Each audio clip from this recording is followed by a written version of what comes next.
na dia efa nanomboka aza ny matso lehibe eto amin'ny kianjabe ny Mahamasina tany ivelan'ny kianja kosa dia mbola nilahatra marobe ireo olona izay nandidina tamin'ny ora iray tany ho any mihitsy no nilaharan'izy ireo.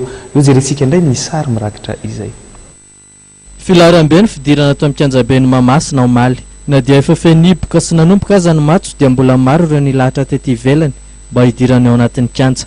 Fotoana iray tokoa moa io mba ahafahan'ny saram-babem-bahoaka mifaly sy miala voly miaraka amin'ny tafika malagasy izay tompo Petra teo.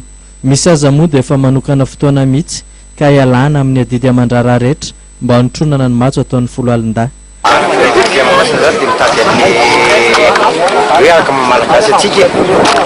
Tonga izany amin'ny voninahitran'ilay Madagasikara hoe malagasy tsika dia 26 ny andro fahaleovatenantsika io. Raha vao 26 ohatra hoe naniasa raha najanona mihitsy loatra eto. Ino nazahoantsika fahaleovatena zany dia zay. Tsy mifidy salan-taona moa ity fijerena matso ity fa dia hita teny an-toerana avokoa na ny lehibe na ny kely sy ny zaza amam-behivavy.